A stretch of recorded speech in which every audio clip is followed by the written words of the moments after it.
Ringsiders Wrestling. It's Jamie and Callum here, and today we have a huge guest. He is the NWA National Champion, Trevor Murdoch. Thank you for joining us. How's it going, boys? Thanks for having me. We are rocking and rolling over here. It's pitch black now. The clock's going back, so it's nice and dark over here, and it's cold and it's windy. How is it where you are? We're starting to get there, boys. I live in mid-Missouri. So 2 days ago, it was 80 degrees, and today it is 33 degrees. Oh, really? So, that's quite a drop. I live in a bipolar state, boys. Yeah. So I'm just prepared for it. Whereas the weather here is just always miserable. You know, it's that's what. Anytime I've been there, it's been pretty miserable. We get about 2 days of summer, and the rest of it's rain and dark and miserable. But yeah, I'm quite jealous because I'd rather be in America right now, to be honest. But well, I don't know with the political state. I don't know, boys, if you guys want to be here right now. I don't think it's much better here, actually, to be fair. Yeah. And I love where I live at, boys, but we're dealing with a pandemic here that a lot of people don't feel is real. So yeah, you're probably better off where you're at, Jim. Maybe for now. Yeah. But as soon as we can travel again, you best believe me and Jamie will be back in America, because to go during this time, and it's just gutting to not be able to travel right now. But luckily, there's enough restrictions lifted that you are still able to travel as a wrestler. So you have been able to keep working during the pandemic.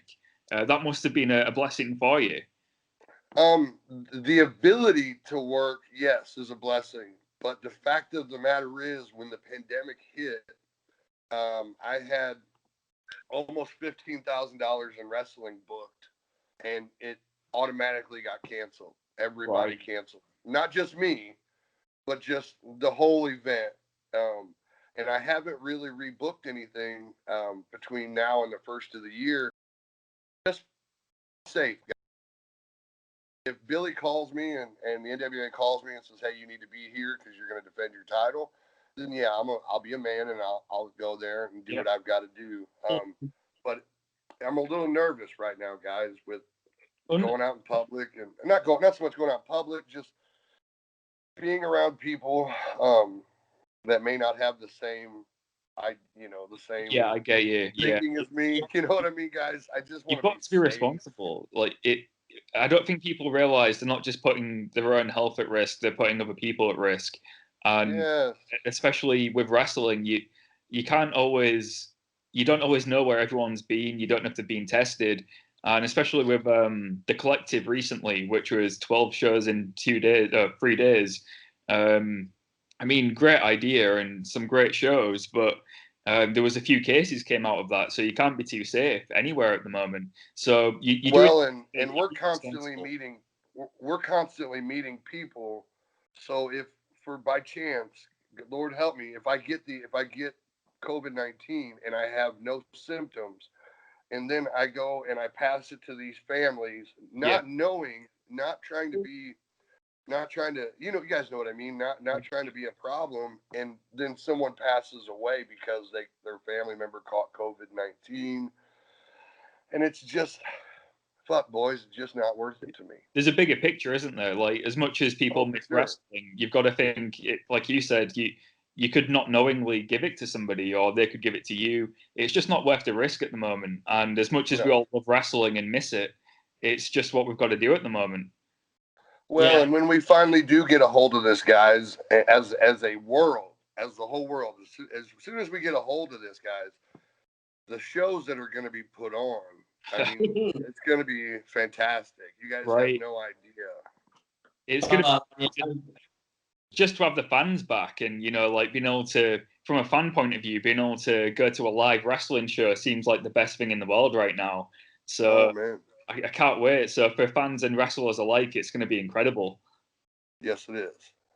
So I want to go back to the start, though, Trevor, because obviously I'm a bit of an old school fan as well, and I was reading you were trained by Harley Race. Is that correct? Oh yeah, I was. Oh yeah. I was one of his first students. Me and another buddy of mine were the first students when he opened up his camp. I was wrestling for about 2 years before I met Harley, and he proceeded to tell me that I was the shits. You're the shits, kid, but you've got potential. And he told me that he was opening up a wrestling school, man, and I was 19, almost 20. I had nothing tying me down. I left at the time, I left a fantastic paying job. I was making, I think it was making like $16, $17 an hour in 1999 with a union job, living with my mom in a 3-story house where I had the whole upper deck. And I went from making all of that to going down to $3.75 an hour, which was minimum wage at the time. Living in a 2-bedroom house with 8 other people doing landscaping so I can train every night. Wow. And when I mean living with those people, I'm talking like my room was the living room, and I set up my bed every night after everybody else went to bed and slept on the floor. So you kind of had a bit of a change in careers, to say the least. Well, no, it was one of those things. As a young guy, I had no responsibilities, nobody to answer to but myself. Yeah. I was looking at the fact, like, this is my only shot. Like, if I'm going to do this in my life, like, now is the time to do it. And I told myself, if it doesn't work out, I can always go back to welding and have a future there. But that wasn't what I wanted in life. Hey, well, you made the right choice. It definitely paid off for you. I mean, you've got to take risks in life, and you took the risk and it paid off. But obviously, you had a great start in wrestling, training with Harley Race. I mean, there's not many better old school guys you can learn from, I imagine. Oh, I totally agree with you. And in the beginning, everybody's like, oh, you're a Harley Race guy. Like, oh, that's how you're getting your opportunities. A lot of those guys had no idea the training that man would put us through. Like, to have in those first 5 to 7 years, to have Harley Race's name on your back, you had to earn that shit, boys. Yeah. I mean, earn it. Like, he wasn't letting you out of the school to say you were a wrestler if you hadn't earned it. Yeah. And that was, and being the first, me and Matt being the first 2 students at the time, we were the guinea pigs, guys. We were the students that, like, this isn't working, this is working, keep doing this. And we were doing this 6 and 7 days a week. Like, if we weren't working or if the school was open, because with Harley, that, like, everybody's like, oh, he was retired, but he still got up every morning, drove to the school, and conducted business. So if the doors were open and Harley was there, we were there, not because he told us to, but because we wanted to be there. Sure. So it's not just the wrestling you learned from Harley, it's the work ethic as well. Of course, he's the 8-time NWA World Heavyweight Champion. He held the belt in a time when, men had to be men. Mm. And when you speak to other wrestlers, whether they've either they're independent wrestlers or they were top guys at one time in their business, all of them said Harley Race is the toughest guy in this business. Yeah. So to me, I was like, all right, well, shit. Like, if I don't become a star, if I don't become somebody in this business, at the very least, I'll get the respect of the fact that I was trained by the toughest guy in the business, and I have that. Like, I have that. I am that now. You know what I mean? And I felt at the very least I could carry on with that respect. But obviously, I've done that and more. Yeah, because you always say, I think it's Ric Flair as well, always in his interviews goes about how Harley Race is the toughest guy he's ever been in the business with. A lot of other people say it as well, but I mean, when you're learning from Harley, obviously, like Callum said, does Harley teach you a very old school form of pro wrestling? It wasn't like he would come out and, like, have a class. You know what I mean? Like, guys, this is what you do when you're with a promoter. It was more, it was a learn by fire, I guess. Was it learn by fire kind of? Yeah. Baptism by fire. Where you would see other guys make mistakes, and then Harley would react, and you just had to have enough common sense to go, okay, well, I don't have to do that to get him to pissed off at me. I'll just watch what not to do. And throughout the years, you know, you would see how he would interact with other promoters. When you would get done with independent shows, you would come back and talk to him, and he would ask you how it went. He would ask you how much you got paid. And it wasn't that Harley wanted any of your money. Harley felt like if Harley was paying you $100 a show, and you went and wrestled for the next guy, and you accepted $75 for that show. Yeah. Well, Harley's like, well, fuck you. You obviously feel like you're only worth $75, so that's what I'm gonna pay you, $75. Sure. And you start going, oh fuck, like no, that's not no. And he goes, sometimes you have to, even though the show may be right down the road, sometimes you have to sit at home to prove to the people what you're worth. That's such a good point. I mean, that's not just something that applies to wrestling, that's in life in general, especially for people who run their own businesses. You've got to set what you think you're worth. And if you don't, then nobody else is going to. So it's great that he kind of like taught you that lesson early on. Well, on top of the fact, like, okay, if Harley Race is telling me this is how I should run my business, my career, because I am a business. Yeah. I am to invest in I'm a business. And the thing with Harley was like, okay, if this is how Harley feels and this is how the business feels, it gave you confidence to go to a promoter that tried to undercut you. And you look at him and go, listen, man, fucking Harley Race is paying me this. This is what he tells me I'm worth. And I'm not going to work for you anything less than that. I know I'm worth more than that, but I'm certainly not going to work any less than that. And it gave me an opportunity. It gave me an option to work with promoters and stand up for myself a little bit. And say, no, guys, this is not how I'm conducting myself when I do business.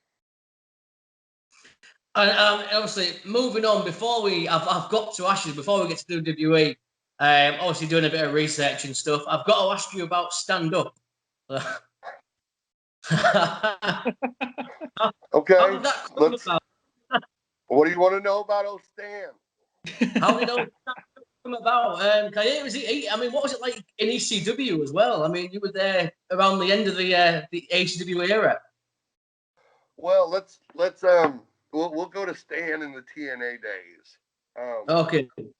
The one cool thing about that was I really gotten a chance. It was really like my real first TV experience with Harley, and the way I actually got that job was Harley was running his shows, and he was smart enough to book Jeff Jarrett on one of Harley's shows because he knew Jeff was starting TNA, and Harley goes, it's funny, like, to be one of Harley's guys, he had a system of doing things, and he always wrote everything down on a yellow piece of paper, this yellow notebook pad, and you come into his office and on your name, and you're looking down there and you're like, oh, I see my name.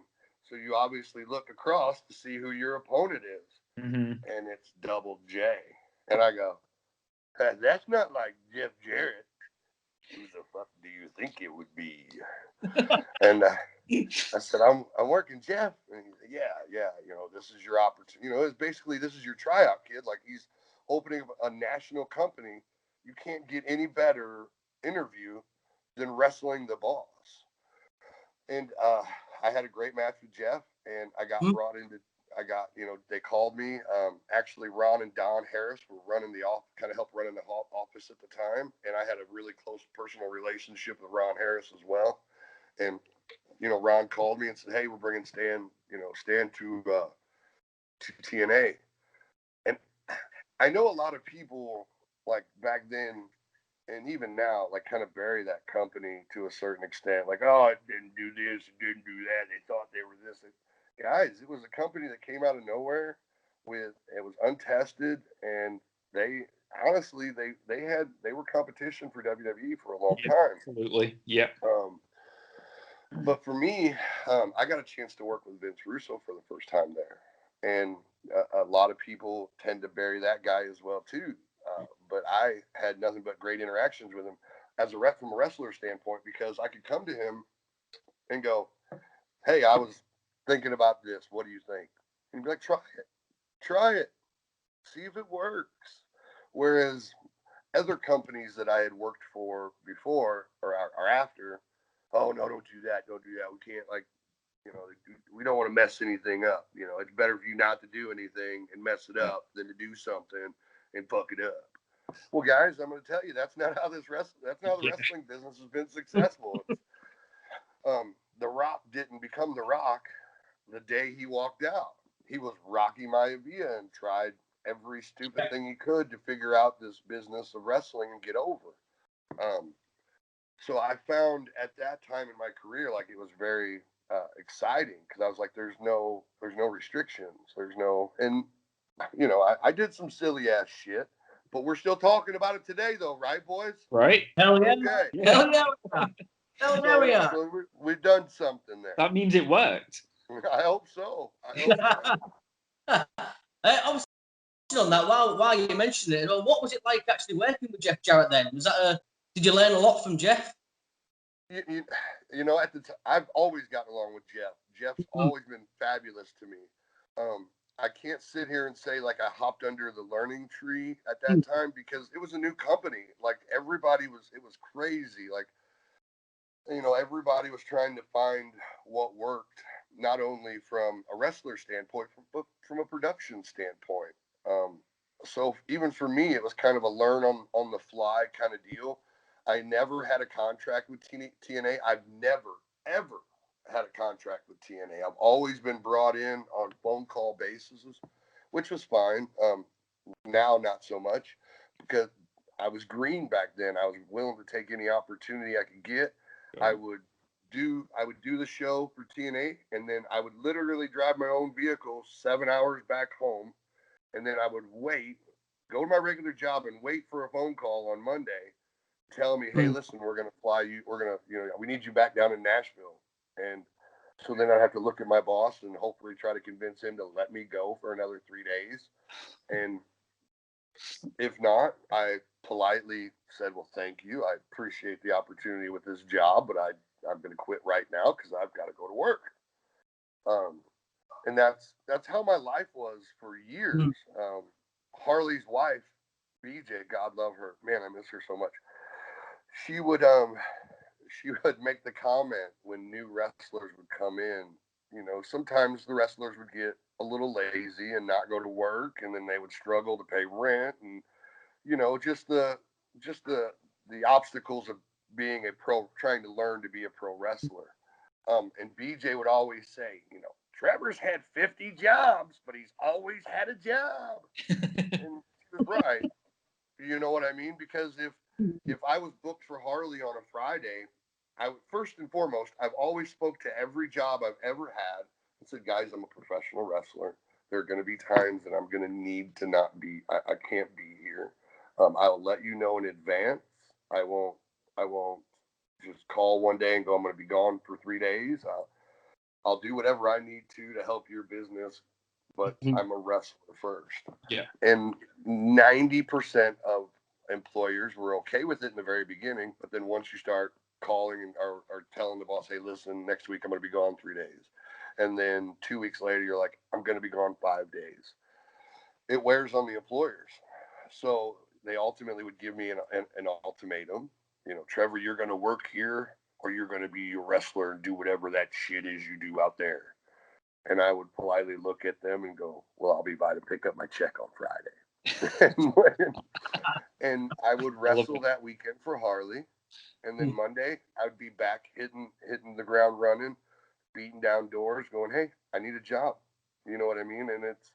And she's right. I probably had down in this little community where I live at, where Harley's training camp originally started down here in Eldon.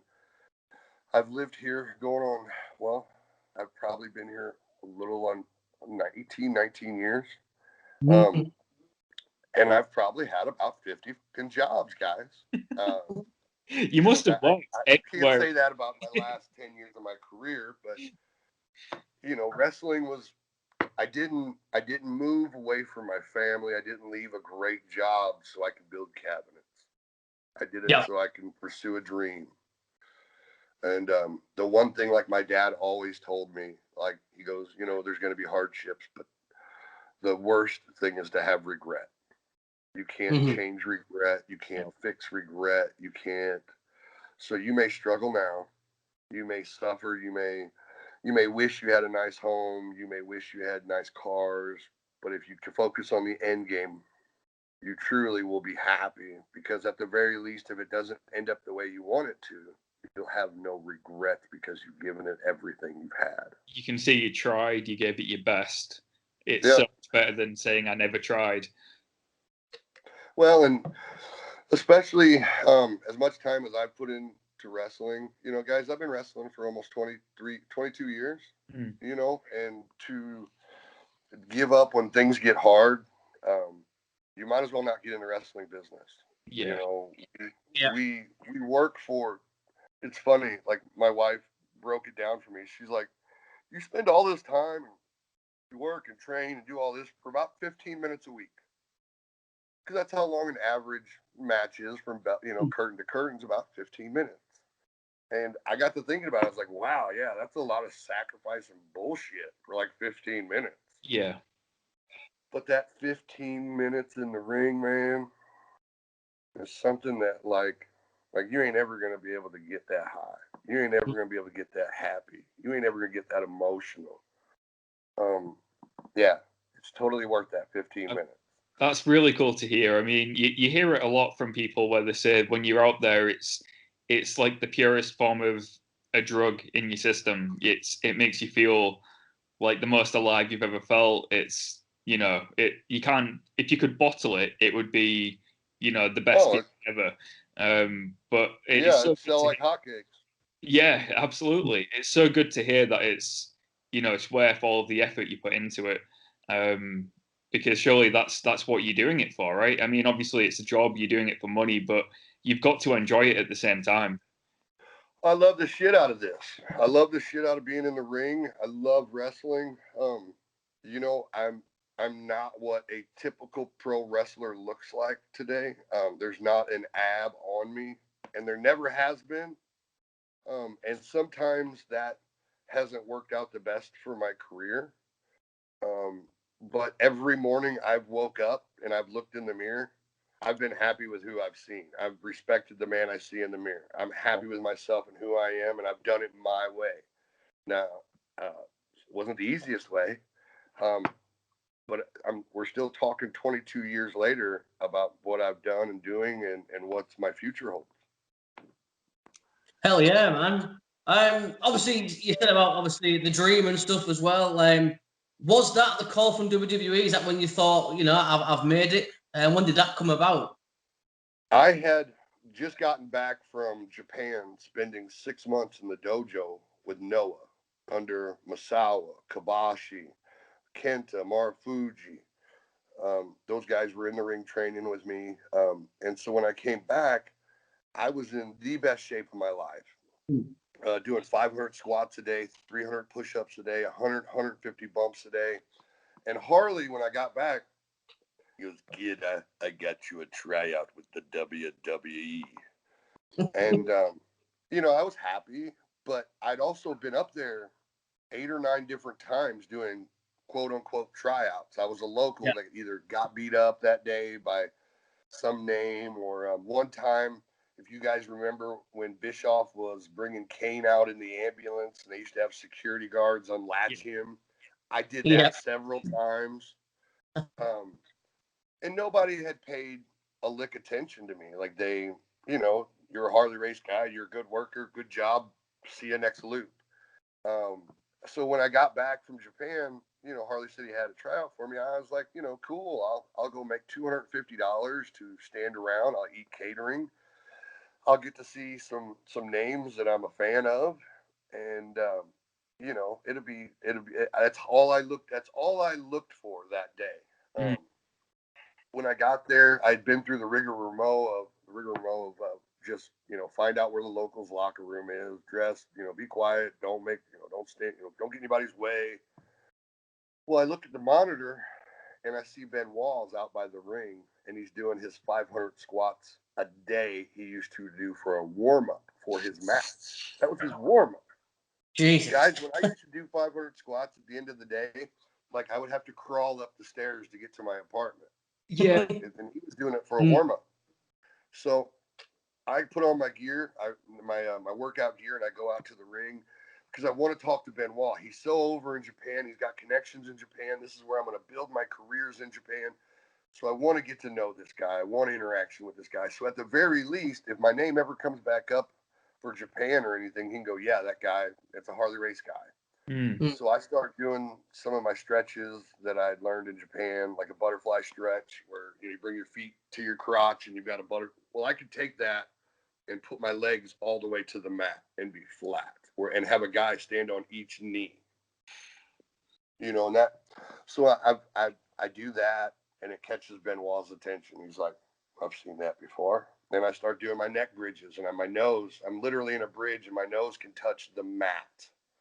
And I'm 260 pounds, 6'3", twisted up. I look like the McDonald's arches. And sure enough, that's all it took. He's like, hey, who trained you? And I was, I'm a Harley Race guy. He goes, have you been to Japan? And that was just my opportunity to kind of lay my resume out right there. I was like, yep, I've been to, I've just got back from the dojo 6 months. And Masawa, Kobashi, I just laid out every name that I had a chance to train me, work with me. And he goes, do you have a match tonight? I said, no, sir. And he goes, wait right here. And about 10 minutes later, he came back and just very casually, he's like, all right, kid, you got a match tonight. They're going to be watching. Good luck. And he walks away. And I went from not giving a shit, just wanting to have a good meal, make me $250 and go home, to now I've got the attention of everybody that I wanted before. Now I got to fucking produce, So I ended up wrestling Rob Conway that night on Heat. And I knew what my job was in there. That was to make him look like $1 million. And that's what I did. I came in the back. Rob put me over to Johnny Ace. That guy could work. Good job, blah, blah, blah. He said, Johnny goes, can you come back to SmackDown tomorrow? Because that's when they used to tape SmackDown, even though they aired it on Thursday and said it was live. So Tuesday, right? Excuse me? Was it on a Tuesday they used to tape SmackDown? Yeah, they would tape it on a Tuesday. But then they would say, live Thursday night or Friday night, whatever bullshit,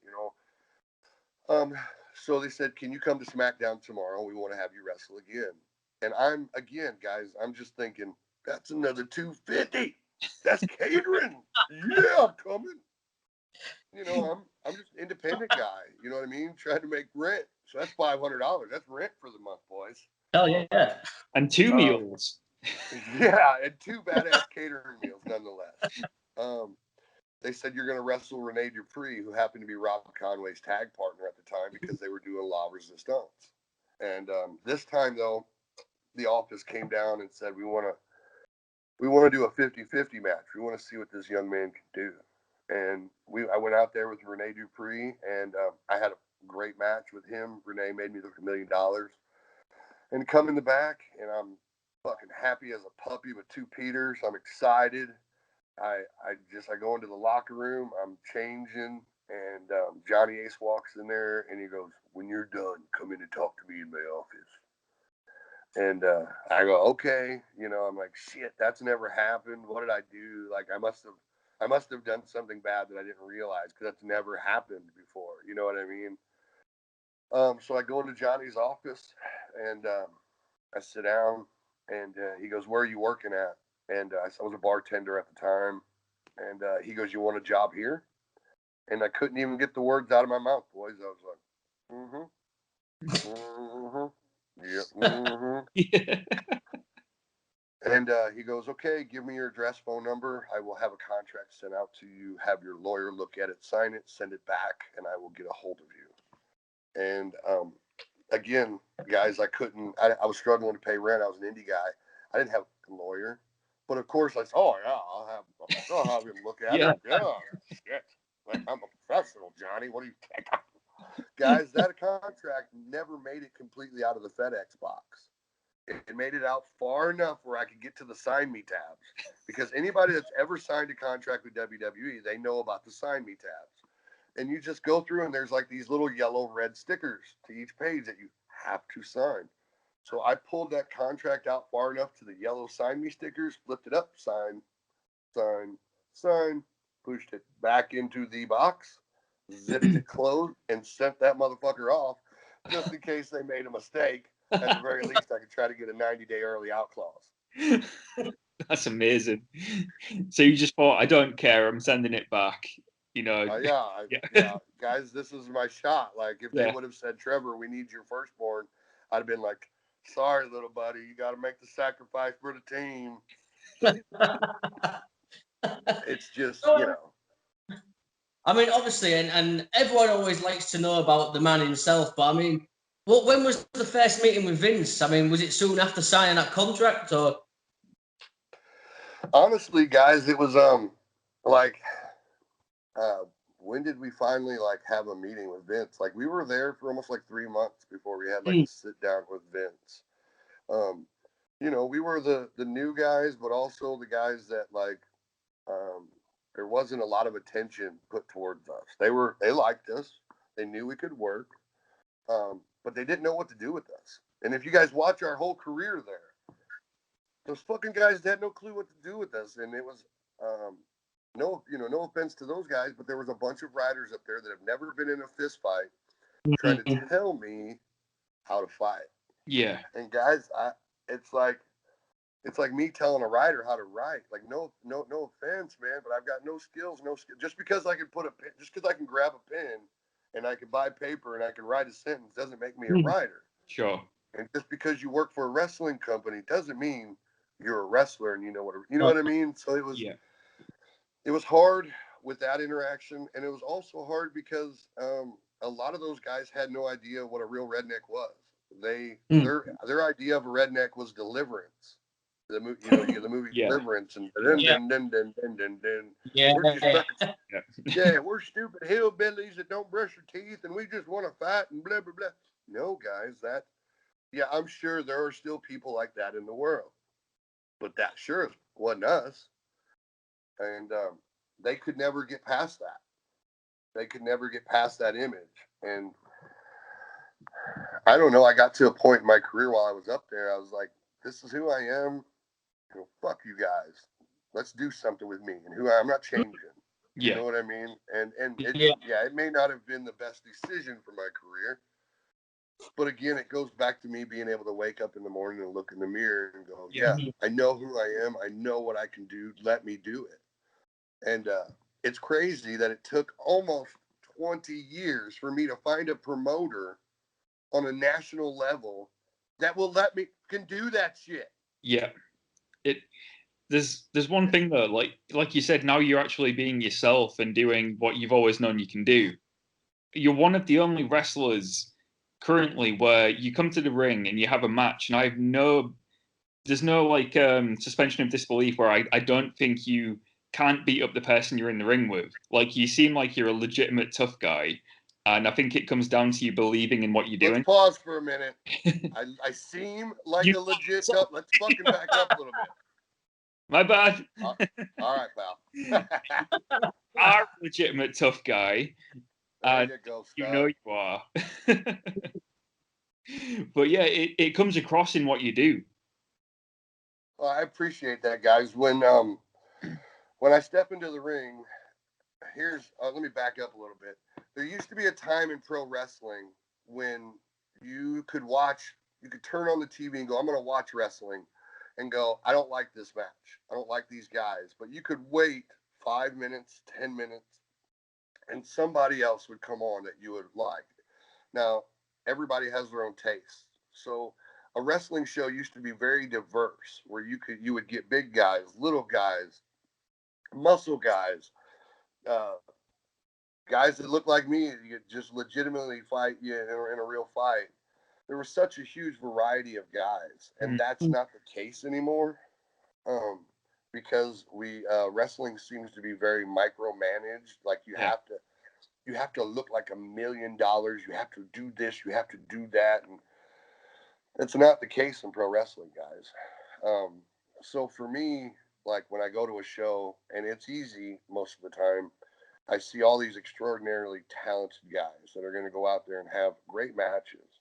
But a lot of them, the people in the crowd are enjoying it, but I don't feel like they believe those guys. Yeah. Like for example, I've seen it 100 times where guys will go out there and have the greatest match, and people will love it. But then when they walk out the door, there's those 10 or 12 guys that are talking shit to the guy because he's fucking 5'2", 170 pounds. That they know, that most likely that they can, take outside of the ring. They look at those guys as entertainers. Whereas when I step out of the ring and I walk out of the building, everybody's like, hey, don't poke at the fucking bear. That guy's liable to slap the shit out of you. I bring that realism to my game, to the business. So when I step into the ring with anybody, whether it be a no-name guy or a named guy, people are like, oh shit, there's going to be a fight. Like, this is different. Like, he's not going to be able to, like, the wrestler that I'm wrestling isn't going to be able to normally do what he normally does because I know Trevor and he's going to fucking slap, he's going to lay the wood to this guy. Sure. Yeah.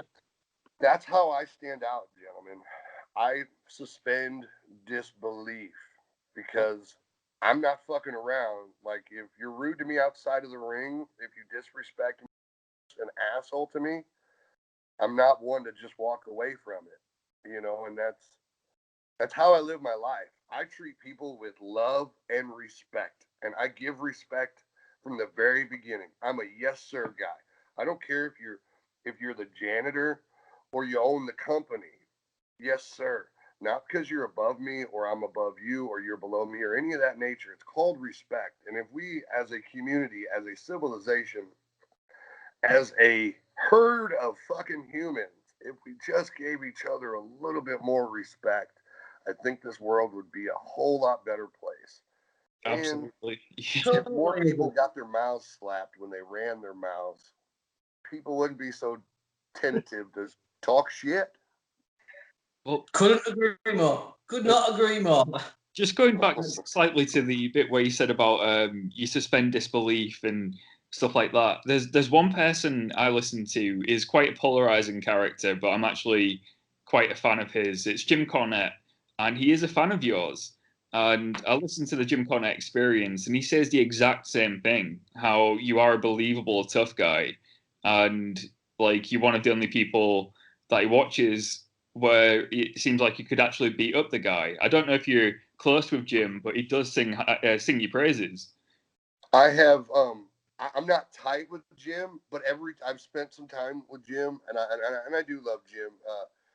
He's as old school can be. Yeah. But he's very truthful, and I respect that. Like, there is no holding back with Jim. Yeah. And he's been around in the business long enough to see what has worked and what hasn't worked. And not to mention, when I was a young guy, and I'm not talking like a young wrestler, when I was a fan, just 100% a fan, I watched Jim Cornette in the Midnight Express, and I fucking hated that dude. Like, there was serious heat. Like, I was like, I catch that cat out, he better have that tennis racket, because almost somebody was so as I got older and I got more knowledgeable about the business, that heat changed into respect. Because if you're able to draw that type of emotion from a stranger, you're fucking good. And that's what this whole business is built on, guys. This business is built on emotion and being able to draw a emotional connection to the people. And a lot of guys miss out on that. Like, and that's where I feel like I'm different too. Like, when I step into the ring, I give it time to breathe. I feel like this is really weird to say, I feel like I'm a fine wine, because when I open it up, I let it breathe for a minute. When you see me walk out to the ring, I just look at the people and I just take in the moment, and I take in the ring, and I take in the emotion. But I'm also judging my reaction and the emotion in the crowd. You know what I mean? Because that's what a wrestler has to do. He has to be able to play with emotions of its fans. And it's my job to bring you up and bring you down and bring you up and bring you on this roller coaster of emotions. And then at the end of the day, you know, if you guys are still focused on who won or lost, then I didn't do my job in the match. Yeah. Because some of the best matches I've ever fucking seen in my life, I've never been like, man, I can't believe fucking Jimmy Bob won. No. It's the emotional connection. Like, wow, like I feel drained that I just watched this because I truly got invested in the story. Yeah. And guys in the wrestling business, that's the other thing too. I'm glad I just blurted out storytelling. Yeah. The company up north relies completely on their announcers to tell the story instead of the wrestlers telling the story and the announcers just speaking what they see. Jim Ross, that's why he's so over, is because Jim would let the story happen in the ring and then he'd be able to pronunciate, to tell you how that's going to make you understand what's going on in the ring. Whereas now, a lot of the announcers are being fed their story in their ear, and they're being told what to say and what not to say, and you get lost in translation from what's going on in the ring, what's really happening in the ring, to what's being translated to you. The difference with Jim is it's like you're finding out what's happening with him, like you're both finding out at the same time. Whereas with the other commentators, it's like they already know and they're just telling you what's happening. Right. Yeah. And you could honestly, with Jim, you could feel his emotion. Like you could hear it, and like he was literally feeling what's going on in the ring. He's a fan, just like everybody else watching, but he's able to describe it to you in a way where you can literally see the story in colors going on in front of you. That's a perfect way of putting it. Yeah, he adds the color, hence color commentary. You know, he adds the color to it. Yeah, obviously, before we move on to the company you're with now, we'd be foolish if we didn't ask, obviously, what it was like working with Lance Cade. Guys, you know, I've said this before in interviews. You know, the WWE, they put two guys together because we thought we'd look together and they could make $1 million off of us. What they weren't counting on was two guys from the same background coming together and becoming best friends. You know what I mean? Like it was funny. Like when they brought me up to wrestle with Lance, we had to do 2 dark matches, and it was kind of a tryout to a certain extent. Even though I was with the company, already signed, they wanted to see how Lance and I looked like as a tag team one weekend, and then the next weekend they were going to have Lance and Kevin Thorne tag as a team. And at the time, Kevin wasn't doing the vampire gimmick. It was actually Kevin Thorne's idea for the gimmick we were doing, the redneck and the trucker and the cowboy. Right. So they brought me in, and I wrestled that first weekend with Lance, and we're coming to the back, and Johnny stops us both, and he goes, guys, you know, Lance, you've already wrestled with Kevin down in OVW, so you know what kind of worker he is, you know what kind of chemistry you have with him. You just wrestled with Trevor in the last 2 days. Which partner do you want? And right when I heard that, I was like, oh, well, shit, I'm definitely going back to developmental, because Kevin and Lance were friends in developmental, so I would assume that, you know, Lance would be like, yeah, Kevin's my guy. But he didn't. He looked right at Johnny. He goes, I'm going to be honest with you. I think I got better chemistry with Trevor. And he goes, okay, you guys are on the road next week. And we were like, holy shit. Like, even him, he'd been with the company, you know, for 3 or 4 years at the time. And even him was like, damn, that's quick. Okay. And we went to the car, and we sat in the car, and we both just put it out there. We're like, you know, listen, man, we both come from the same background. We both have the same thinking when it comes to psychology in the ring. Let's just always be honest with each other. There's going to be times that I'm going to have to tell you things you don't like, Lance, and there's going to be times that you tell me things that I don't like. But as long as I know it's truthful, and it's coming from your heart, like, that's the most important thing. And we also, we talked that night, and that was our first night put together. WWE does not have the best track record when it comes to keeping tag teams together for a long time. Mm-hmm. So we, to a certain extent, we knew like we were on a timetable. You know, we're putting this together, but eventually they're going to split us up, and we're going to have to go on our own and do our own things. But from that night on, having that conversation opened up him and I to each other. We were like, okay, man, like we're both on the same page. And from there on, like we just gelled. We were just brothers. Like my kids, still to this day, they call him Uncle Lance. I miss Uncle Lance. Yeah. Lance had been down for Christmas parties. Harley had called WWE while we were tag champs and requested us to come wrestle for Harley down here in Eldon, where I live at. I had been to his home for family dinners with his grandma, and I had been to his house and stayed weekends when we were wrestling in San Antonio with his kids. We were brothers.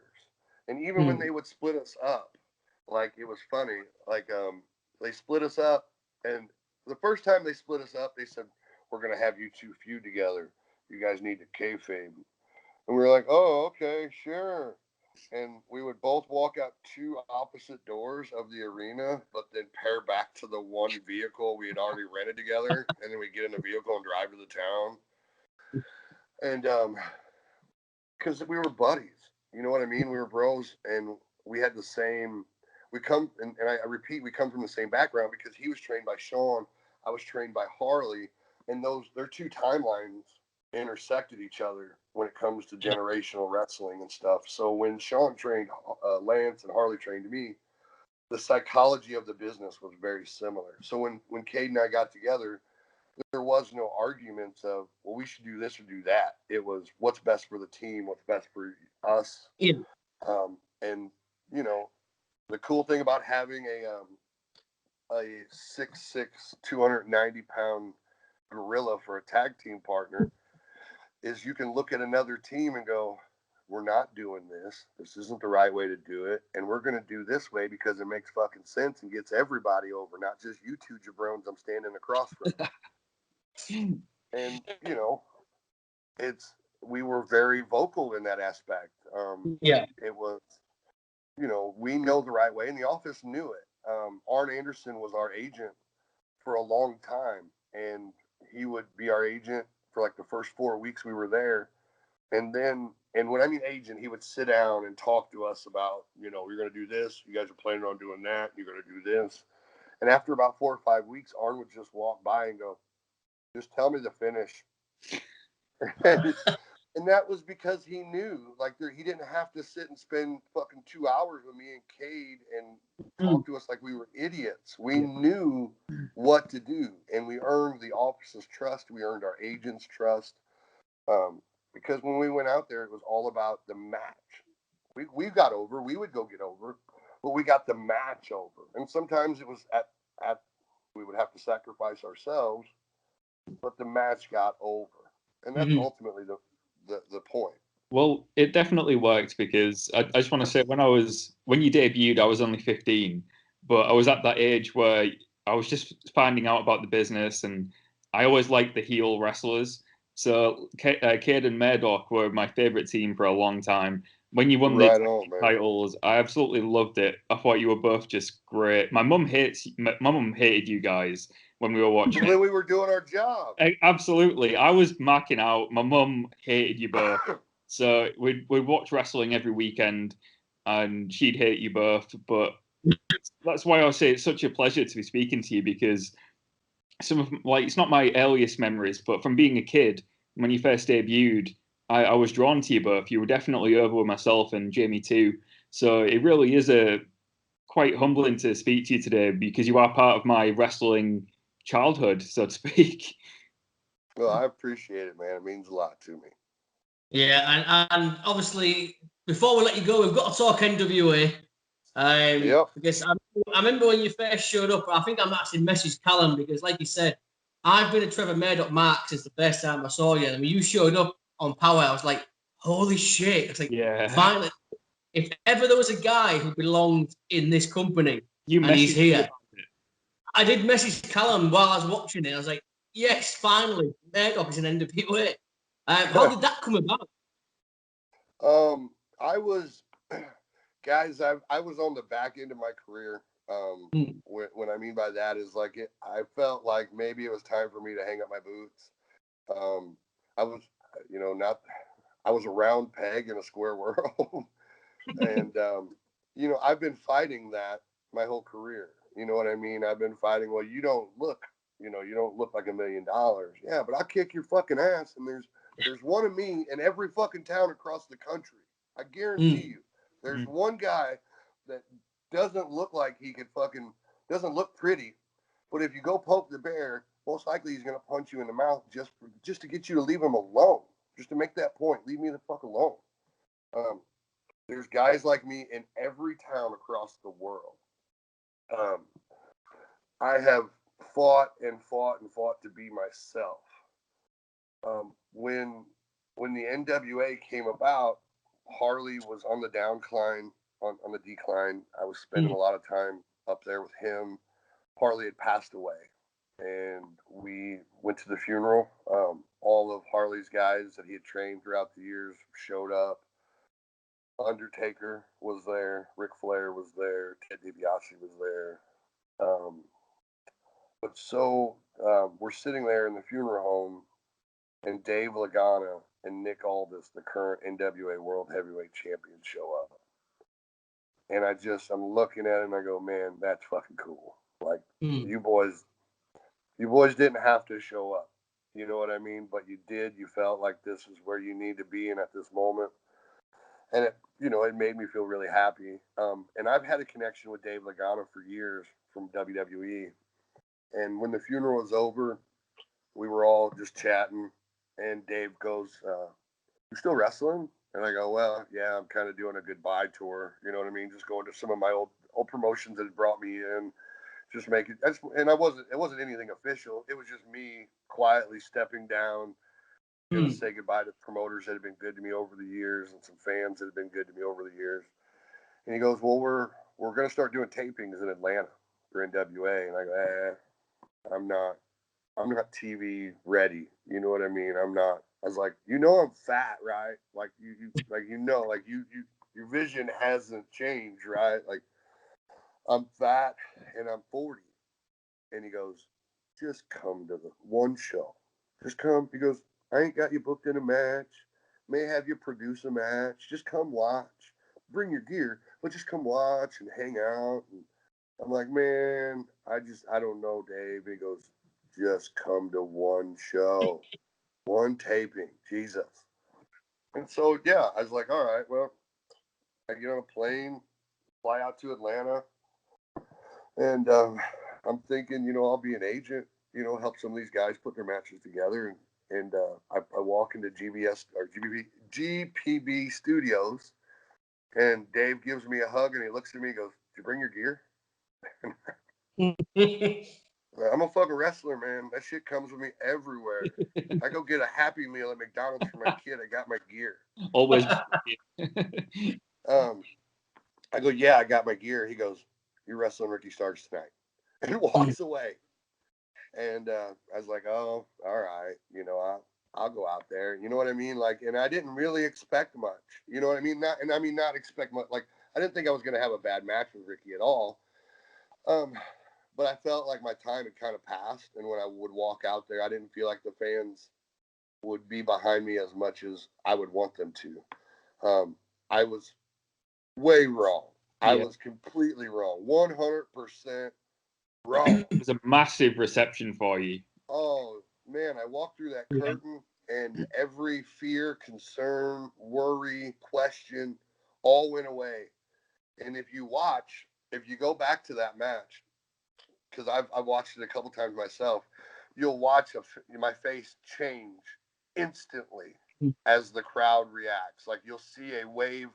I'm still trying to be a mean badass, but you'll see this wave of, like, comfort, like, there's the warm blanket I've missed. Okay. And I step in and I just do what just what comes naturally. And that promo at the end, they had commented to me before. They go, "Hey, listen, Dave might call you over and just ask you for an end of the match interview. And I had nothing planned in my head. I had zero, like most guys, and as a professional, if you think you're going to be interviewed after a match or before a match, you try to put something together in your head, just so you sound like a professional and you got your shit together. And I ain't got shit. Like, I don't know what I'm going to say. And I get out of the ring, and sure enough, Dave looks at me and goes, "Come here." I don't know. and I was just truthful. They were like, you didn't win the match. Basically, you didn't win the match. How do you feel about it? And I was like, look, it wasn't my day, guys. Like, it happens. Just Ricky Starks was a better man today.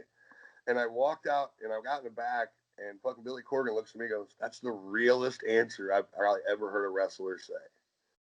And I got more reactions from just being real and honest than I ever have coming out going, "I hate you, you suck, you beat me, blah, blah, blah, blah, blah, you cheated me." And from then on, I was like, okay, I'm just going to be real with the people. I'm going to be myself, but I'm going to be real with them. I'm going to be honest with them. I'm going to let them see my emotions, and I'm going to take these people for this emotional roller coaster. Yeah, speaking of Billy, we spoke to Tim Storm a couple of weeks ago, and he mentioned how excited he said about Billy's vision for the company and how excited he is working with Billy. What's it been like with you working from Billy? I mean, this is a rock star running a wrestling company. Well, at first, you walk into the building and you're like, "Oh, fuck, that's Billy Corgan." Yeah. Because I'm a fan of Smashing Pumpkins too. But what changed that instantly was having my first conversation with Billy, because just talking to him about wrestling, you could tell how much he cares and loves pro wrestling. Yeah. And he went from superstar to fan in that first conversation. And I went, okay, all right, now, okay, because you would think a guy that's that successful, that over, that pop, that whatever, would have a bit of a, I'm a better than you. He's been a fucking rock star for years. Yeah. But it's not that at all. He is the most down-to-earth, easygoing, approachable individual I've met in a very long time. And with him, when it comes to wrestling, this is why I made the comment earlier. It took me 20 years to get to a company that would let me do what I know how to do. Billy just goes, okay, go do you. And when we were first talking, I went through my little plethora of lists, like, what do you don't want, what do you want, what are you looking for? Because that's what usually happens with most every promoter on a national level. This is what we want, this is why we brought you in. With Billy, it was go out there and do what you do. And it threw me off at first, because for years I've had to deal with that shit of micromanaging. And I was a little like, "Oh, what you mean I can do anything?" Well, yeah, within the limits, like, don't go out there fucking naked flipping people off, and don't do that, but just go out there and be yourself, do what you know how to do. And once I was able to accept that and go, okay, like, now the chains are off of me, I can go out, like, it felt so exhilarating and happy, and it got me excited for what we were going to do next. And then when the great thing about wrestling is, if you don't micromanage it, some of the most magical moments just happen naturally. Yeah. That's why we're still talking about guys like Magnum TA, Ric Flair, all those guys back in the day, because they let magic happen, and they didn't plan it in the back. It just produced. And Billy is the type of guy to let that magic produce and happen naturally, and then change the story per what's happening. Just because we were decided to go straight. Well, now the story's letting us go left. Well, let's run with left for a little bit and see what's going on with that. Because the people are behind left. And if we need to go straight, we'll try something to go straight again. If not, we'll continue to ride fucking left until we hit something that makes us go right back to where we want to. But it works, man. That's why how long has it been since we've had an NWA taping episode air? 7 months? Yeah. Oh, yeah. Yeah, 7-8 months.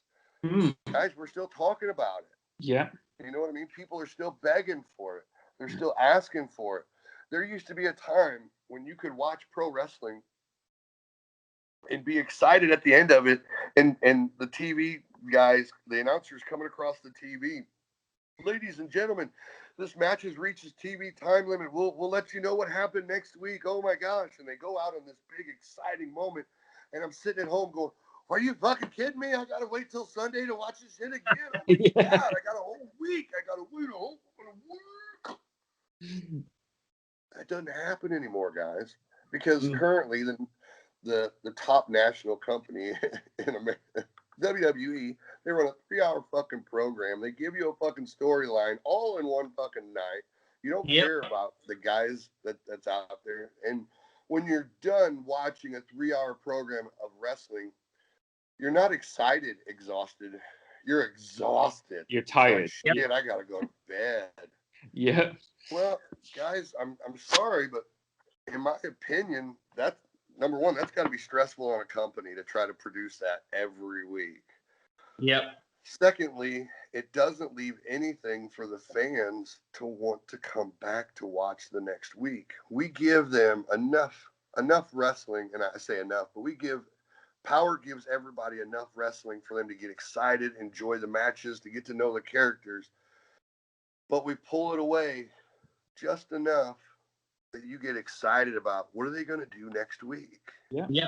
It's so easy to digest. Like, you can watch Power, and like you said, you're excited for next week, and there's high spots, there's low spots where it has that roller coaster that you said about, and just enough to bring you back next week and leave you asking questions. And to me, when it was on, it was the best hour of wrestling on TV, because it was start to finish perfect. The way it was paced was perfect. Well, and if you guys remember, I've never seen more fan interaction waiting for a program to start than I have with NWA. Yeah. I mean, as soon as 12:01 would hit on a Tuesday, somebody would be like, Power Tuesdays, Yeah. And the whole day, people are like, Power's on tonight. Make sure you check at 6:05. I mean, message upon message, excited that the days started, and at the end of it, they're going to get a chance to watch another episode of Power. Like, holy shit, guys, when's the last time any program has been able to bring that? There's one thing that we discussed recently. There's a few companies which describe themselves as the alternative to WWE, and I won't name them, but to me, we were saying before, NWA Power was the true alternative because it was so different. Like, it was so different to WWE that, to me, that was the alternative. The way it was produced, the way it was shown, the way it was old school but with new school, it was a true alternative to everything else out there. And I think that's what made Power so successful, is if you want something different but still familiar enough to be wrestling, like it's old school, new guys, everything in between, you watch NWA Power. It's a very dressed down company. And what I mean by that is there's no music. Like, the only time we have music is at pay-per-views, which is, it used to be something, that's how business used to be ran. Like, you had music at pay-per-views because it was a big event. It's the best way I can explain this is, when you wrestle for Power, you can't hide behind music. You can't hide behind smoke. You can't hide behind lights. You can't hide behind entrances. You have a ring and you have people. So you have to go out there and produce on your own. Like, it's a sink or swim. It's a very, very high pressure situation, because fans are very honest with you. If you're the shits out there, they're going to tell you. Mm-hmm. So you have nothing covering you up, nothing you can fall back on, like, I love that guy's entrance. Well, no, I love that guy's music. No, you got to love me for what I do bell to bell. You know what I mean? And it brings a very realism to the fans and to the wrestlers, like a very direct connection of, man, I could see this guy. I could hang out with this. This guy is a real individual. Yeah. WWE has been so focused on creating superstars to the point where they almost seem unreal and untouchable. Like they're not people that you could ever are real. They seem more like NWA. Yeah. Yeah. With NWA, even though we have some of the best wrestlers in the world and some of the most recognizable wrestlers all over the world, they feel like your wrestlers. They feel like your guys. They feel like your people. And I don't care if it goes from Ricky Morton to Nick Aldis to me to Eddie Kingston to the Thunder Rosa. You feel a connection because they feel real. They feel authentic. And they feel like they're your people. And man, that's the alternative. Yeah, absolutely. Yeah, you couldn't have said it. I couldn't have said it better. That's exactly it. It's because it's so real. That's what makes them alternative. Like that's why NWA Power is so successful, and I can't wait for it to come back for that exact reason. I'm ready to defend my title, gentlemen. I'm ready to, I'm the national heavyweight champion, something that I've been working for my whole career. My only regret is Harley's not here to see it because I remember when I won the tag belts for the first time. I went home, I gave my wife and my son and my daughter a kiss, and I said, I'm going to the training school. And my wife's like, you just fucking got home. I go, yeah, I'll be back. And I went up to the training school and I walked right into Harley's office and I laid that WWE tag team belt right on his desk in front of everything, on his papers and everything. And I looked at him and I said, thank you. Thank you. This is what you helped me accomplish. And it was such a very just an emotional moment for me and him to be recognized at that level. And I wish like he was here to see, me become the NWA National Heavyweight Champion. And it's funny, like he would be happy for me, but I could hear his words of going, but you still want to be the world fucking champ, right? And I go, yeah, I do. You know what I mean? But I miss him dearly.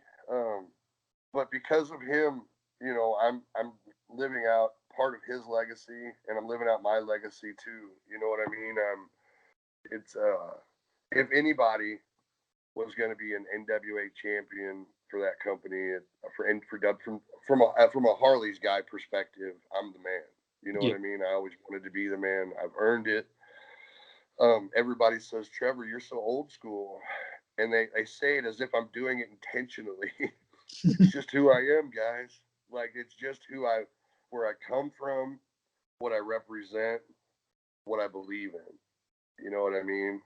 Yeah. And that's tradition, old schoolness, and being real.